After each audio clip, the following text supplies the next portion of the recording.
Okay, so let us start with assertion reason based MCQs. So we have question number 1. तो आज वैसे solid state के कर रहे हैं. इसके MCQs हमने डिस्कस कर लिए थे and case study based questions हम नेक्स्ट में कर लेंगे. सो आप सारी वीडियोस देखिए, सभी चैप्टर्स की वीडियोस देखिए. सो इसका क्वेश्चन नंबर 1 स्टार्ट करते हैं. यहाँ पर एजर्शन हमें गिवन है most of the solids possess high melting point and reason given है they have strong intramolecular forces. So इससे पहले हम एक बार क्वेश्चन करें, इसके डायरेक्शंस पढ़ लेते हैं. सबसे पहले हमें ए ऑप्शन जो है दैट इज़ कि both assertion and reason true है एंड जो इसका रीज़न है करेक्ट एक्सप्लेनेशन है ऑफ एजर्शन. सेकेंड ऑप्शन जो बी ऑप्शन है उसमें मैं है कि both assertion and reason are true but जो रीज़न है that is not the correct explanation of A. And जो सी ऑप्शन है that is assertion is true but reason is false. And D option is A is false यानी कि assertion false and reason is true. So इन चारों options में से हमें सारे आंसर्स देने हैं. सो इस क्वेश्चन में हमें एजर्शन में दिया है most of the solids possess high melting point. So this is absolutely correct.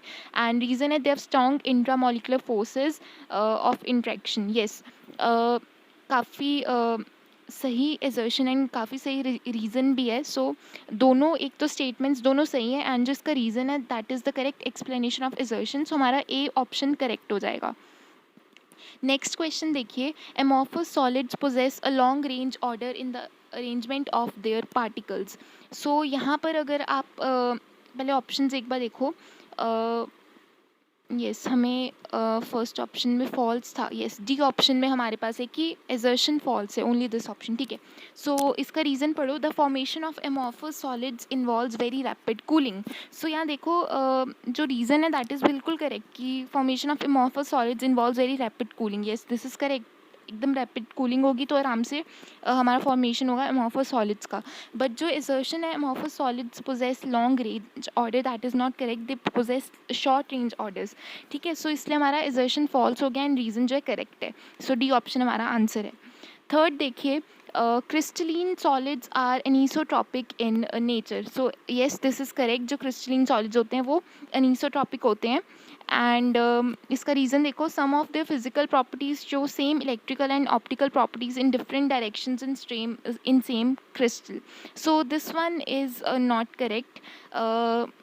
Yes, this is not correct. इसलिए हमारे पास जो ऑप्शन आएगी दैट इज़ सी ऑप्शन कि यहाँ पर हमारा एजर्शन तो ट्रू है बट रीज़न इज़ फॉल्स. अगला क्वेश्चन देखते हैं, fourth one. Graphite is a good conductor of electricity, however diamond belongs to category of insulators. Yes, this is absolutely correct. Graphite बहुत ही अच्छा कंडक्टर होता है एंड डायमंड इंसुलेटर की category में आता है. रीज़न है graphite is soft in nature, on the other hand diamond is very hard and brittle. Yes, graphite काफ़ी सॉफ्ट होता है, डायमंड तो आपको पता है हार्डेस्ट होता है. सो दिस इज़ करेक्ट एंड इसका रीज़न जो है बिल्कुल करेक्ट है. बट अगर हम एक्सप्लेनेशन की बात करें तो ये बिल्कुल भी एक्सप्लेन नहीं कर रहा कि गुड कंडक्टर क्यों है, इंसुलेटर क्यों है. ये तो अपने आप में इंडिविजुअल स्टेटमेंट्स हैं. Sir answer is going to be option की assertion and reason both are true but reason is not the correct explanation of assertion. ठीक है. सो अब फिफ्थ क्वेश्चन देखें. एजर्शन हमें है total number of octahedral voids present in unit cell of cubic packing include that one is present at body centre is 4. तो हमें assertion जो है ये बिल्कुल करेक्ट लग रहा है. हमें उन्होंने हमसे ऑक्टाहेड्रल वॉइड्स का नंबर पूछा था in cubic packing. So that is 4. This is absolutely correct. Reason है besides the body center there is one octahedral void present at center of each of 4 faces of unit cell and each of which is shared between 2 adjacent unit cells. So this is kind of not true. इसलिए हमारा जो answer हो जाएगा that is C option कि assertion is true but reason is false.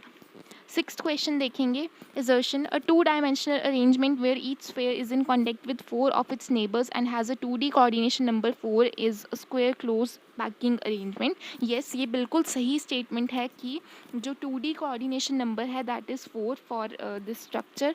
And reason है in such arrangement if centers of neighboring squares are joined a square is formed. Yes, बिल्कुल सही है क्योंकि हम स्क्वायर क्लोज पैकिंग अरेंजमेंट की यहाँ बात कर रहे हैं. 2D में दैट इज़ उसका कोऑर्डिनेशन नंबर 4 होगा एंड अगर हम उनके सेंटर्स को जॉइन करेंगे तो हमारे पास स्क्वायर ही फॉर्म्ड होगा. तो ये रीज़न भी बिल्कुल सही है एंड जो एक्सप्लेनेशन दैट इज़ बिल्कुल correct. So assertion and reason both are true and reason is correct explanation of assertion. अगले क्वेश्चन पर चलते हैं। सो यहाँ पर हमारा 7th क्वेश्चन है, packing efficiency of simple cubic lattice is 52.4%। Absolutely correct. Reason है number of atoms per unit cell is 2। No, this is not true, it is 1। ठीक है, 2 नहीं होता, number of atoms per unit cell that is 1। So इसलिए हमारा reason तो गलत हो गया, एजर्शन बिल्कुल सही है, इसलिए हमारा सी ऑप्शन हो जाएगा कि assertion is true but reason is false. 8th question, the packing efficiency is maximum for the FCC structure. अच्छा, सो एफसीसी स्ट्रक्चर के लिए पैकिंग एफिशिएंसी मैक्सिमम होती है, yes that is 72.4%, so yes this is true. Coordination number is 12 in FCC structure, yes coordination number 12 ही होता है, and जिसका Z होती है 4 होती है।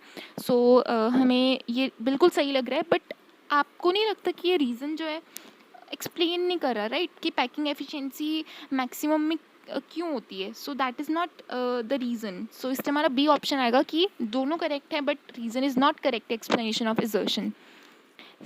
चलिए अब करते हैं 9th question, density of crystal decreases in Frenkel defect. Yes, density बिल्कुल डिक्रीज होती है फ्रैंकल डिफेक्ट में, and in this defect one of the ion is missing from lattice position and occupies interstitial site। yes, यही reason है कि density decrease क्यों होती है, क्योंकि वहाँ पर हमारे आयन्स मिसिंग होते हैं एंड वो इंटरस्टिशियल साइट पे जाकर ऑक्यूपाई हो जाते हैं। So there is a decrease in density because of this reason. इसलिए हमारा एजर्शन बिल्कुल करेक्ट है, रीज़न भी बिल्कुल करेक्ट है, एंड रीज़न इसकी करेक्ट एक्सप्लेनेशन भी है। So A option is correct.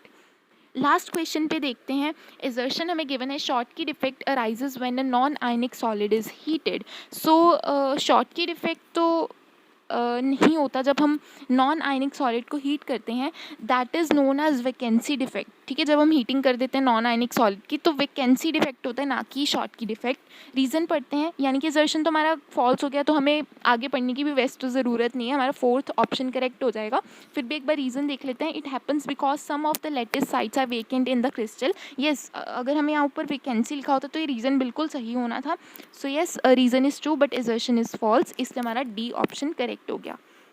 So yeah that was all for this video. हमने एजर्शन रीजन बेस्ड क्वेश्चंस को यहाँ डिस्कस कर लिया है। अब हम नेक्स्ट वीडियो में केस स्टडी बेस्ड क्वेश्चंस इसी सॉलिड स्टेट चैप्टर की डिस्कस करेंगे। So please watch that video also, and yeah thank you so much for watching this video.